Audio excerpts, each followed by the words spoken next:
Noted. Today we will work on the enzyme topics, and I promise you that we will finish everything related to this topic in 5 minutes.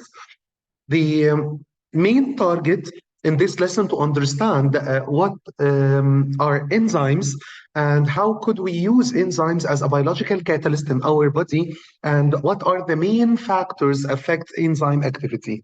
So let's start. The first slide, as you know well, is the objectives of the topic. So let's go directly to the definition of catalyst. Catalyst, we used this word in chemistry before, and we are using it in biology today. Any chemical substance increase the rate of reaction without being changed considered as a catalyst. So enzymes are proteins and they are chemical substance increase the rate of reaction without being changed at all by the reaction. So enzymes responsible for either breaking down some large molecules, converting it into small molecules, or by building up some molecules, converting it into large structure. In our course, we will learn about enzymes that breaking down all of the large molecules, converting it into small particles or small molecules. We are using enzymes in the catalysis of some reactions in digestion. So we have four enzymes helps in digestion: amylase to digest the starch into maltose sugar, maltase to digest maltose to glucose sugar. Protease digests proteins to amino acids, and finally lipase to break down any lipids into fatty acids and glycerol. So some reactions, as I told you, to break down complex substance or to build up complex substance, but all what I want you to focus is how enzymes break down large molecules, converting it into small ones. The naming system for enzymes, we will split any name into two parts. The first part is the substance enzymes work on it, or the substrate name. Like here, for example, we are studying how could we name like the enzymes working on lipids. We use the first part, which is li, and the second part is a suffix, and this is to keep all of the names of the enzymes using same suffix "ase." So the enzyme called lipase enzyme, protease enzyme, amylase enzyme. So the suffix ase is the suffix used to distinguish the enzymes from any other name.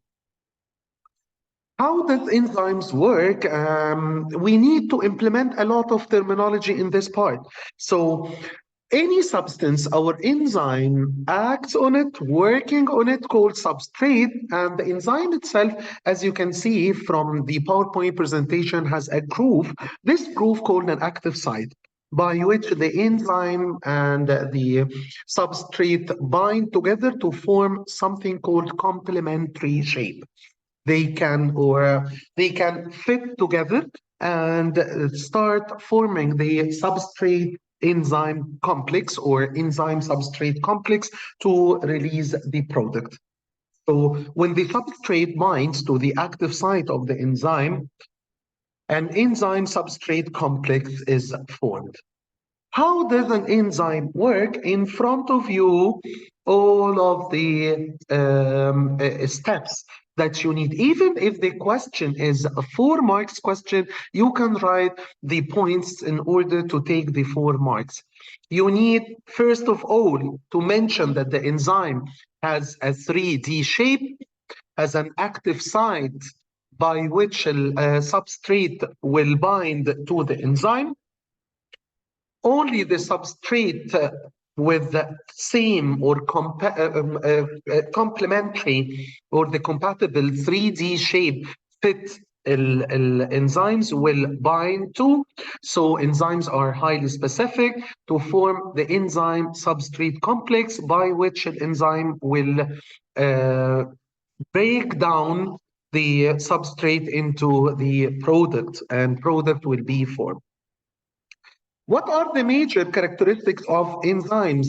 Number one, enzymes catalyze reversible reaction. One of the characteristics of enzyme that enzymes can proceed in a forward or backward direction. So some enzymes can form the product and return back the product into the particular reactants.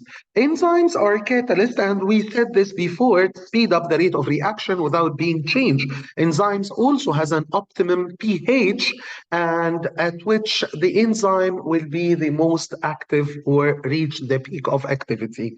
So let's take an example now. At pH 7, amylase will work the best. So before 7, amylase will denature. After 7, which is the neutral environment or neutral medium, the amylase will denature as well. So each enzyme has a specific pH. Some enzymes work on acidic pH and some enzymes work on alkaline pH. It's not a big deal at all.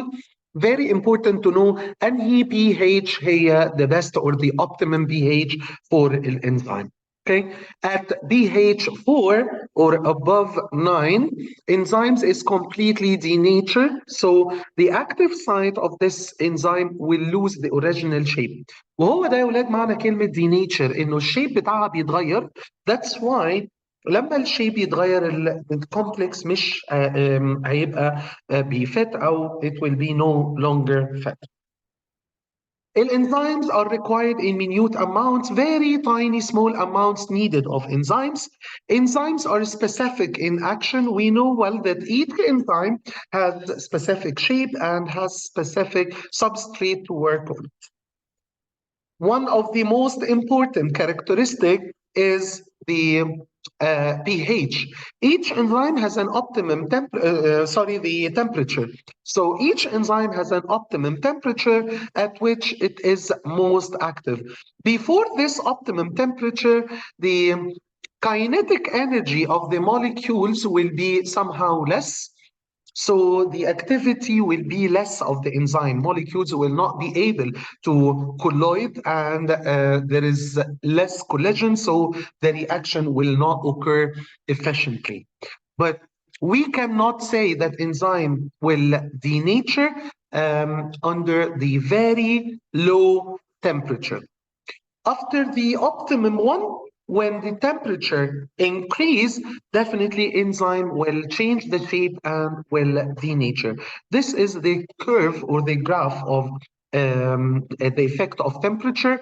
At point A, still we have less kinetic energy. As we go up, the kinetic energy increases, collagen increases, activity increases until we reach the optimum temperature or the peak of the graph, and then the activity starts decreasing as enzyme starts denaturing process, and the shape of the enzyme will change. So this is the denature and denature activity. Look at this. Now, this is the groove or the shape that this substrate will fix or will bind. Here, under high temperature, at temperature above 45 degrees Celsius, the shape of the active site has been changed, so there is no